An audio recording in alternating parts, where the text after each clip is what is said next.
Dans l'industrie hôtelière, on distingue différentes catégories d'hôtels. Des motels, des complexes hôteliers, des auberges ou encore des auberges de jeunesse. Nous allons essayer de matérialiser ces différentes catégories dans notre application. Le but de la manipulation est de combiner différentes sources de données. D'une part, nous allons recevoir la liste des hôtels comme nous l'avons reçu jusqu'à présent. D'autre part, nous allons recevoir une liste contenant différentes catégories d'hôtels. Avec l'aide de RxJS, nous allons pouvoir combiner ces deux sources de données pour pouvoir former une seule, la liste des hôtels contenant les catégories. Ensuite, on pourra afficher ces catégories à côté du nom de l'hôtel correspondant. Retournons dans notre application. À l'intérieur de notre modèle, nous allons chercher dans hotel.tsI hotel auquel nous allons rajouter une propriété catégorie ID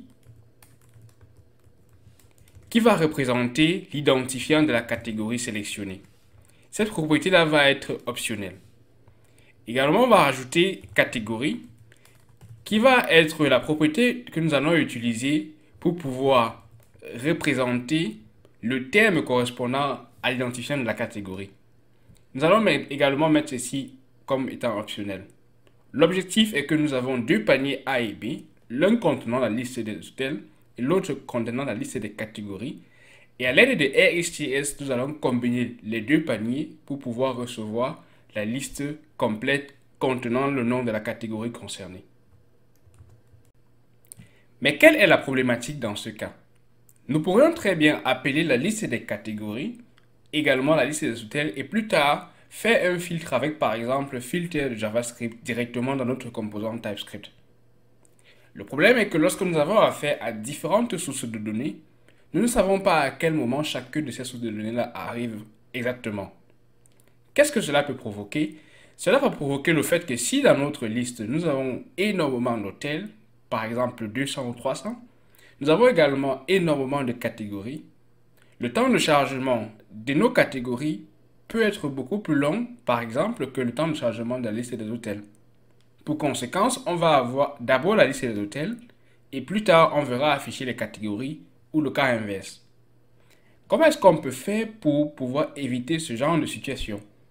Nous allons nous servir maintenant de quelques techniques de RxJS pour pouvoir combiner différentes séquences de données. La première technique que nous allons voir, c'est comment est-ce qu'on peut se servir de Combine Latest. Avant d'y arriver, nous allons préparer les données qui vont nous permettre d'avoir la liste de nos différentes catégories. Je vais créer pour cela un autre modèle dans le dossier modèle que je vais appeler catégorie.ts. À l'intérieur de ce fichier-là, je vais simplement créer une interface que je vais appeler catégorie qui représente le modèle de ma catégorie. Donc là, je vais l'exporter aussi pour pouvoir réutiliser dans notre fichier. Notre catégorie aura un identifiant qui sera un nombre bien sûr, mais aussi contiendra un nom qui sera une chaîne de caractères. Et on peut mettre de façon optionnelle par exemple une description qui va permettre à nos utilisateurs de pouvoir ajouter une description aux différentes catégories si nécessaire ou alors d'avoir des descriptions pour des catégories si besoin. Maintenant que nous avons notre interface catégorie, je vais aller dans le service Hotel List Service. Pour le moment, je vais l'écrire dans Hotel List Service car nous n'avons pas encore développé la fonctionnalité catégorie de façon grande. Mais dans un cas réel, dans une application réelle, je vous recommande de créer un nouveau service, par exemple catégorie service, pour pouvoir gérer les différentes catégories.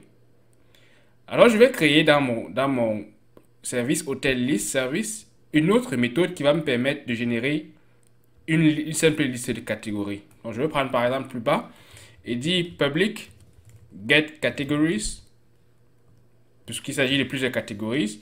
Et cela va me retourner simplement une liste de catégories.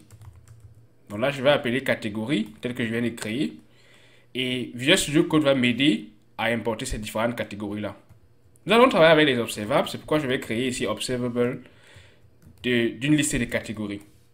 Donc pour créer une liste de catégories, donc je vais appeler un créateur d'observables. Je vais faire appel à un créateur d'observables, off dans ce cas. Et je vais retourner une telle liste et dire off et retourner à l'intérieur simplement un array. dans mon tableau ou mon arrêt, je vais créer différentes catégories. Par exemple, je vais introduire comme premier objet l'identifiant comme étant 0. Je vais mettre le nom comme étant motel, par exemple. Et là, je me rends compte que désormais, mon résultat TypeScript n'affiche plus d'erreur car j'ai déjà un hôtel à l'intérieur. Donc, vous pouvez créer autant de catégories que vous le souhaitez. Là, je vais introduire une seconde catégorie, par exemple avec l'identifiant 1, et mettre comme nom, appelons ceci auberge tout simplement. Je vais considérer pour le moment seulement ces deux catégories-là, mais comme dit, vous pourriez ajouter autant de catégories que vous le souhaitez. Le plus important pour moi, c'était d'avoir une séquence d'observables avec mon créateur d'observables off, qui me permet de retourner une liste de différentes catégories. Je vais modifier également ma liste d'hôtels en allant dans mon API, là où Hotel Data est généré. Donc, à mes différents hôtels, je vais rajouter une propriété catégorie ID.